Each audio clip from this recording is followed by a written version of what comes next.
Quand je te dis que je n'ai plus du tout, j'en ai plus.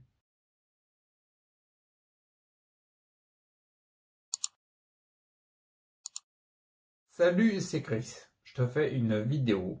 Je vais te faire un petit bilan, un point sur mes symptômes, d'accord? Parce qu'on voit des fois que j'ai des symptômes, je tremble par exemple, et on peut se dire, bah, où il en est dans les symptômes? Eh ben, je te le dis, d'accord? Donc, je vais te parler en 3 phases.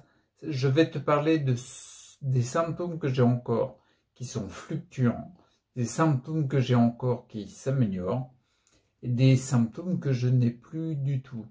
Quand je te dis que je n'ai plus du tout, j'en ai plus. Mais moi, tu vois, quand je te le dis, c'est quelque chose qui me paraît hallucinant parce que quand je les avais, bah, tu les sens bien passer, quoi. Ok? D'accord? Donc, je te dis ça. Je commence par les symptômes que j'ai encore qui sont en fluctuation. Je te parlais des tremblements, il y a les tremblements et le transit. Il y a beaucoup de fluctuations dedans. Il s'améliore des fois et puis des fois il régresse. D'accord? Ça, c'est les 2 symptômes. Je passe dessus. Je vais m'arrêter plus sur les symptômes que je n'ai plus. Donc, c'est les 2 symptômes sur lesquels il y a de la fluctuation. Et je te dirai en fin de vidéo notamment ce qu'ils m'apportent. Parce que oui, ils sont chiants, mais ils m'apportent. Tu vas comprendre pourquoi. Donc, deuxième partie, c'est les symptômes que j'ai encore qui sont en amélioration constante ces dernières semaines-là. Ils n'arrêtent pas de s'améliorer. Bref, il y a la frilosité des extrémités. J'ai froid aux mains, j'ai froid au bout du nez, les jambes, bien sûr, les pieds. Tu l'as peut-être vu sur les vidéos parce que j'ai les pieds qui sont violets. Mais déjà, ils s'améliorent en termes de couleur. Ça, la frilosité, c'est quelque chose qui s'améliore. Je le constate par exemple notamment le soir où j'ai de moins en moins besoin d'une bouteille de chaux, d'une bouillotte pour me réchauffer. D'accord? La frilosité s'améliore. La faiblesse musculaire fait partie des symptômes qui s'améliorent aussi. Faiblesse musculaire au niveau des jambes parce que j'arrive pas à me tenir debout et au niveau aussi du buste et au niveau des bras, mais c'est la partie qui est le mieux développée chez moi. Ben, je le vois par les exercices que je fais. Ben, je soulève de plus en plus de charges. Sur les biceps, je fatigue. C'est même plus de la fatigue, je fatigue pas. Je lève plus lourd et c'est moins difficile pour moi. Voilà. Sur on va dire la partie qui est la moins développée, le buste et les jambes, et ben tous les matins, tu vois, encore ce matin, je faisais un exercice en étant assis sur mon lit quand j'ai fini ma douche et puis sans les mains. Je pousse sur les jambes pour me redresser, chose qui pour moi est très difficile, et ben sur 1 semaine et demie, ben c'est beaucoup mieux. C'est beaucoup mieux. Je faisais 3 séances de 10 levées et j'avais vraiment du mal. Là, ce matin, j'ai fait 3 séances de 20 et c'était beaucoup plus facile. J'avais du mal sur les 5 derniers, on va dire, mais c'est logique, ça. Quand tu fais un élément pour te muscler, c'est classique. Et il y a aussi les baisses sensorielles. Notamment, moi, le nom de la pathologie qu'on m'a donné, c'est la sclérose en plaques. Il y a eu une baisse visuelle, olfactive, gustative, et puis au toucher, sensoriel. Et puis, on va dire, au niveau de l'auditif, j'ai pas l'impression d'avoir une baisse. En audition, je suis carré. Je peux entendre une mouche voler à 300 mètres. C'est une vanne, tu vois. Mais auditif, il n'y a pas de souci. Bon, bref, la baisse visuelle, olfactive, gustative et au toucher, eh ben, il s'améliore. Celle qui s'améliore le moins, c'est le visuel. Je trouve que c'est pas mal, mais quand je suis fatigué, j'ai un peu plus de mal. Mais sinon, bah, au niveau du toucher, je ressens plus mes pieds. Au niveau olfactif, je sens mieux. Et au niveau du goût, alimentation, eh ben, j'apprécie plus. D'accord? Ça, c'était pour les symptômes que j'ai encore. Maintenant, on va passer à la partie que je préfère. Les symptômes que je n'ai plus du tout. Je vais répéter pour bien que tu comprennes. Les symptômes que je n'ai plus du tout. Je suis pas en train de faire une liste sur Facebook des symptômes que j'ai ou de toutes les maladies que j'ai parce que c'est de pire en pire. Malgré le fait que je prends des traitements, Je suis en train de te dire que c'est des symptômes que je n'ai plus du tout, tu vois. Donc, je vais te dire. Alors, pour commencer, les migraines. Je n'ai plus aucune migraine. Et pourtant, j'en avais, allez, on va dire, c'était pas énorme, il y en a plus, hein, 3-4 par semaine, quoi. Il y en a quand en plus, et puis des nettement plus fortes. Je pense à un ami notamment qui en a des balaises. D'accord? Les migraines, j'en ai plus du tout. J'ai plus aucune migraine. Je ne sais pas ce que c'est que le paracétamol. Mon appareil, j'en ai pas besoin. Je vais pas dans des douleurs aussi énormes pour aller jusqu'à avoir besoin d'un médoc. Parce qu'il est bien pratique quand c'est insoutenable. Je n'ai plus aucune migraine. Le deuxième truc le plus flagrant aussi, c'est mes sinusites. Je faisais des sinusites à répétition. Je faisais des sinusites, tiens, tu vois, les tremblements sont encore là. J'avais des sinusites, j'allais à peu près, allez, on va être gentil, tous les 2-3 mois au médecin parce que j'étais malade, j'avais un truc, une infection ORL, et puis j'avais mes sinus blindés. Alors bien sûr, c'était cortisone, etc. Je n'ai plus rien, ça fait 2 ans. Mon fiston, tu sais quoi, il m'a dit il n'y a pas longtemps, il m'a dit, mais papa, tu te mouches jamais. Et en effet, c'est pas moi qui fais marcher le commerce de la vente de mouchoirs de Kleenex, quoi, tu vois. Parce que j'ai plus rien. J'ai les sinus toujours clairs. D'accord? Troisième truc, c'est mes névralgies. Mes névralgies que j'avais notamment ici derrière l'oreille droite. Je n'ai plus aucune névralgie. Et pourtant, les névralgies, ça fait mal, sa mère. Mais j'ai plus rien. Donc voilà, je sais pas quoi dire de plus, j'ai plus de névralgie. Un autre truc que j'ai plus, c'est les douleurs aux dents et à la mâchoire. J'avais des douleurs aux dents, je sais pas si tu en as aussi. Mais ça fait mal, purée. J'ai plus rien. J'ai plus mal aux dents. Et la résonance dans la mâchoire, je l'ai plus non plus. J'ai plus de douleur aux dents. Là, pareil, tu vois, je sais pas quoi te dire de plus. J'ai plus de douleur aux dents. Après, il y a un autre truc, c'est les insomnies. Les insomnies, j'ai été le roi pour les insomnies. Quand je me réveillais, en général, il fallait 1h30 minimum, voire 2 heures, 3 heures, voire je me rendormais pas du tout. Mais pour me rendormir, il me fallait beaucoup de temps. Là maintenant, jamais, j'ai déjà dit dans des vidéos, mais j'ai jamais eu de ma vie une qualité de sommeil aussi phénoménale. Quand je me réveille, allez, je vais me réveiller 2 fois en moyenne par nuit, 2-3 fois peut-être. Il me faut, je sais pas, 1 minute, 2 minutes, et encore, tu vois, et je me rendors direct. Je n'ai plus aucune insomnie. Ça fait du bien, putain. Les membres... Ah non, il y en avait un autre. Ah oui, quasiment plus malade. J'ai été malade, comme je te disais, pour les sinusites. C'était à peu près 2-3 mois. Le médecin, j'y allais... des fois, c'était pas des sinusites. Mais j'y allais globalement... tous les 2 mois, on va être gentil. Tous les 2 mois, d'accord? Je n'y vais plus jamais. J'y mets plus les pieds. Parce que j'ai pas besoin. D'accord? Quand je te dis quasiment plus malade, c'est que pour être concret, sur 2 ans là, j'ai été malade 2 fois. Et quand je te dis malade 2 fois, là par exemple la dernière fois, quand j'ai été malade, c'est mal de gorge sur 2 nuits, avec une nuit un peu plus fort, d'accord? Et après ça commence à se tomber. Et après c'est terminé. Ah bah tiens, j'ai mouché une fois le matin, le lendemain matin, quand j'ai eu le plus mal à la gorge, j'ai mouché une fois. Tiens, tu vois, j'ai utilisé un Kleenex. Un seul Kleenex. Donc je suis plus malade en fait. C'est pour ça que je sais que je tends vers plus de santé. C'est pour ça que les autres symptômes que j'ai encore, ils ne m'effraient pas parce que je sais la direction que j'ai. D'accord? Donc un autre truc, ça c'est spécifique à ceux qui ont la sclérose en plaques, ils vont sûrement se reconnaître, c'est les membres fantômes. Voilà. C'est-à-dire que tu ne sens plus une partie de ton corps. D'accord? Il y en a, ça peut être tout le bras, toute la jambe, etc. Moi, ça me le faisait surtout aux 2 doigts, les extrémités des mains, annulaires et auriculaires, et un petit peu la jambe gauche. la jambe complète. Bah, la jambe gauche, je le sens tout le temps. Et les doigts, eh ben, ils sont plus jamais fantômes parce que je les sens tout le temps. Par exemple, ça se traduit comment? Tu te réveilles la nuit, moi c'est comme ça que ça le faisait. Je me réveillais la nuit et puis je sentais les deux doigts là, ben, je sentais plus rien.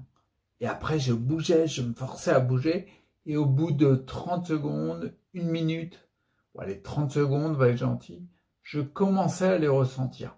Un petit peu comme quand tu joues à la neige par exemple. Tu fais des boules de neige, tu as les mains hyper froides. Tu les sens pas et tu vas les mettre au chaud. Et quand elles se réchauffent, ça commence à revenir la sensation. Ben là, c'est pareil. D'accord? Les membres fantômes, je n'ai plus rien. Il y a plein de personnes qui ont la sclérose en plaques que je connais. Ben, les membres fantômes, c'est de pire en pire. Au début, ils sentent plus les doigts. Après, ils sentent plus la main. Après, ils sentent plus le bras. Ça va aller jusqu'au. Bon, bah, moi, il n'y a plus de membres fantômes. Casper, et hop, à dégager. Les doigts qui se bloquent. J'ai un doigt qui se bloquait. Ah, j'utilise le passé. Il se bloquait. Ah, je force, tu vois. Il se bloque plus, il est fini. J'avais un doigt, comment on appelle ça? Le doigt à ressort, je crois. Un truc comme ça, le doigt à ressort, ou je sais plus. Bref, c'est typique, quand tu as ça, on t'explique que c'est un problème au canal carpien. D'accord? Et ben moi, visiblement, on te propose des infiltrations de cortisone, puis après, si ça revient, on te propose d'opérer, en fait, de faire une incision au niveau du canal carpien pour libérer la gaine. Ce que je comprends hein, dans le principe. Forcément, ça revient, parce que si tu ne traites pas la cause, ça va revenir. Enfin, bon, bref, c'est un autre débat. Là. Ben moi, j'ai pas fait d'intervention chirurgicale et j'ai plus rien. Mon doigt, il se bloque plus. Donc là, pareil, je ne sais pas quoi te dire de plus. Un autre truc, ah oui, 3 autres trucs pour terminer, c'est plus sur la partie psychique. Notamment, tu vois, je t'ai parlé d'insomnie. J'étais un winner, ça je tenais ça à mon avis de mon père, comment dire, de ruminer. Voilà, la rumination. Il y a un truc que tu n'as pas apprécié dans la journée, peu importe, ça tourne en boucle dans la tête. On appelle ça aussi le vélo dans la tête. Tiens, il y a une fleur de bac qui est exceptionnelle. Pour ça, c'est le numéro 35. Oui, je regarde là parce que et là, je crois. C'est numéro 35, White Chestnut, de mémoire, à vérifier. Bref, le vélo dans la tête, j'étais le roi de la rumination. Je rumine plus du tout. Bah non, parce que je mets 30 secondes pour m'endormir. T'as même pas le temps de ruminer. Et même en journée, tu vois, les trucs qui sont... parce que j'ai connu des trucs difficiles, qu'on peut dire, en tout cas, que je ressentais comme difficiles. Ça m'atteint pas. Ça m'atteint plus. Donc, plus de rumination. J'avais aussi, au niveau de la psyché, des accès de colère. J'avais beaucoup d'accès de colère. Il y a une période où accès de colère, en fait, de la colère que je manifestais par de la violence. La violence, je tapais personne, détends-toi. Mais on va dire que les objets, les murs, les portes, ouais, il y a certaines portes, ben, je crois, dans la maison qui était en rénovation, heureusement que je la rénovais, je la niquais un peu quelque part. Il y a un moment, je suis pas sûr qu'il y ait une porte qui avait rien. Non mais c'est nul, non mais d'accord, c'est très con. Mais n'empêche que ça, ben, j'en ai plus. J'ai plus rien du tout. Et pour terminer, il y a une notion où ça rejoint un petit peu la rumination, enfin tout ça, la sphère de la psyché. Le côté, j'ai un apaisement hallucinant. Il peut arriver n'importe quel événement extérieur, j'y fais face avec beaucoup plus d'apaisement, de tranquillité. Je suis beaucoup plus serein quelque part. D'accord? Donc voilà pour les symptômes que je n'ai plus du tout. J'insiste là-dessus. Hein. J'ai plus rien. Pourquoi? Parce que j'ai agi sur la cause, tout simplement. Ah, Hippocrate serait fier, pépère. Donc voilà, tu vois, en effet, mon parcours n'est pas terminé. Tu vois, j'ai encore du symptôme. Comme je te disais en début de vidéo, il y a des symptômes que j'ai encore. Il y en a beaucoup plus que je n'ai plus. Donc ça me fait du bien. Bien sûr, tu vois, les symptômes que j'ai encore, ils sont... je serais content quand ils seront plus là, mais c'est en cours. Et c'est là où je voulais en venir pour terminer la vidéo. C'est que, en fait, les symptômes que j'ai encore, ils, quelque part, ils m'aident, en fait. Je sais que ça peut être dur à entendre pour beaucoup, parce que le symptôme, bah, ça fait mal. Bah, déjà, moi, j'ai de moins en moins parce que j'en ai plein qui disparaissent, mais ils disparaissent totalement. Pas d'effets secondaires, de symptômes, de plus, de machin. Non, ils sont partis, les mecs. Tu vois ce que je veux dire? Donc, comme je te disais, ceux que j'ai encore, ils m'aident à connaître la direction. Pourquoi? Parce que j'ai tellement augmenté mon savoir. Je connais de plus en plus mon cas particulier en faisant mes expériences. Donc, je connais comment je fonctionne. Je sais où il faut agir pour réduire et puis tendre vers la suppression totale de la cause, donc du symptôme qui est associé. Ok? Par exemple, et je finirai là-dessus, le transit par exemple. Bon, il y a plusieurs éléments dans mon cas particulier, il faudrait une vidéo complète, mais allez, pour dire deux causes principales par rapport à ça, il y a la sous-activité au niveau musculaire de ma sangle abdominale, la sous-activité encore plus flagrante de mes jambes, qui permettent d'avoir du mouvement au niveau du gros côlon, du sigmoïde notamment. Il y a ça, et il y a, entre guillemets, le côté alimentaire que je suis en train de rééquilibrer encore plus finement en ayant augmenté mon savoir vis-à-vis du régime de Terry Wahls, tu vois, pour supprimer les amidons, les glucides, etc. Je rentre pas dans les détails là-dessus, mais tu vois que le symptôme, il m'aide, il me donne une indication pour moi savoir où est-ce qu'il est bon d'agir, dans mon cas particulier, sur quelle cause. Il y a des fois on tape sur des causes éventuelles, on est dans l'hypothèse, mais il n'y a qu'en expérimentant qu'on pourra confirmer ou infirmer l'hypothèse. D'accord? Et petit à petit, avoir de moins en moins de symptômes. Parce qu'il y en a quand même un paquet que je n'ai plus. Je t'en ai cité combien? 2, 4, 6, 8, 10, 11. Il y a 11 symptômes que je n'ai plus du tout. Tu sais pas quoi dire. Donc, tout ce que je dis par là, c'était important parce que... Ouais, je vais finir là-dessus. Il est important d'augmenter ton savoir pour pouvoir faire des conclusions, des hypothèses et expérimenter. Tu vois, c'est exactement comme ça que je fais, tu vois. Et c'est pas pour rien que j'ai monté un site de formation, et je ferai une autre vidéo pour dire tout le travail qu'il y a derrière. Les formations que je fais, j'injecte tout mon savoir, toute ma connaissance même, mon savoir et mon expérimentation. Savoir plus expérimentation égale connaissance. J'injecte toute ma connaissance dans les formations pour que ça t'apporte le plus possible.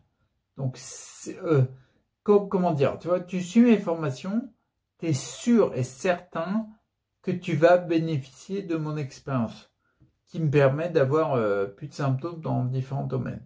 Tu peux faire exactement la même chose en prenant d'autres sources, d'accord? Moi, ce que je te propose, c'est proposer, comment dire, bah, toute mon expérience, voilà, depuis le temps que je travaille là-dessus, quoi. C'est comme ça, quoi. Et comme je te disais, c'est important, je sais très bien qu'il y en a beaucoup qui regardent des vidéos YouTube. Une vidéo YouTube, c'est assez gratos, quelque part, donc du coup, tu la manges un peu facilement. Tu es dans une autre démarche quand tu la regardes, c'est ça que je veux dire. Il y a beaucoup d'infos magnifiques sur YouTube. Et moi, ça fait des années que je trouve, il n'y a pas que YouTube, hein. Ça fait des années que j'ai trouvé des infos hallucinantes. Et c'est grâce à ça que j'ai pu résumer tout ça, condenser et faire le travail pour mon cas particulier. Donc, il n'y a pas de problème là-dessus. Et c'est très bien, tu vois. Mais ça prend beaucoup de temps.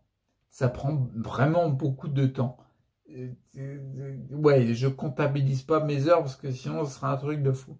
D'accord? Mais c'est hyper important d'augmenter ton savoir. Je vais citer pour terminer Bruce Lipton Bruce Lipton qui est considéré comme le père de l'épigénétique. Et je parlerai pas d'épigénétique dans celui-là. Mais comme il dit savoir, c'est pouvoir. Savoir, c'est pouvoir. C'est pas plus compliqué que ça. Donc, si tu veux pouvoir dans le domaine de la santé, augmente ton savoir. Ok? Allez, on se retrouve bientôt. Ciao.